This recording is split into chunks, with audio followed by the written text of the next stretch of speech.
Skyboat Media presents Wynter's Journey, a Scallop Shores novel by Jennifer Decuir.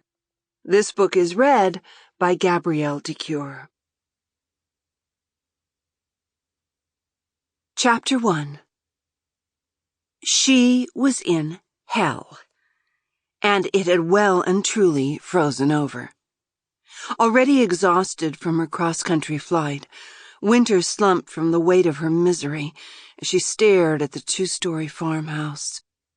White clapboard and white wrap-around front porch with tall white columns acted as sentries guarding the gates of hell.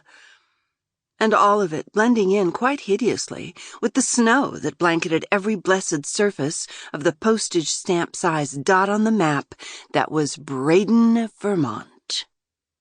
The only color breaking up the monotonous white was the bright stain of red that served as the front door. Under other circumstances, it might have been considered cheerful, bright even. But Wynter was tired and more than a little nervous. In her current state, all she could think of was blood.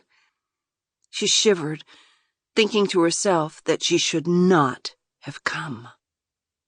A cough alerted her to the cab driver, waiting to be paid.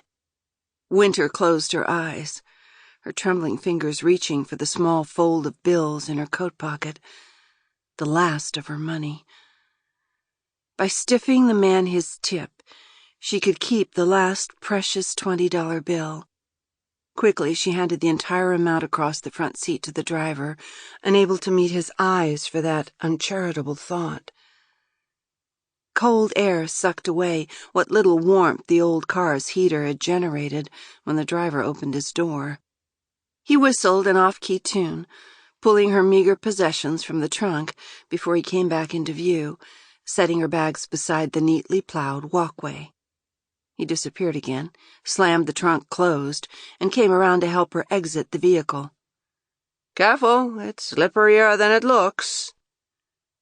The older man gripped her gloved hands, steadying her when her travel-weary knees and top-heavy frame made her pinwheel first toward the snowbank on her left and then toward the one on her right. "You sure you ought to be traveling by yourself at this point?"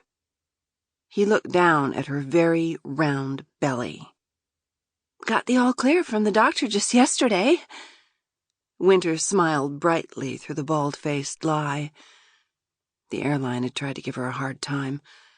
However, they didn't have an actual rule that she could. Sample complete. Ready to continue?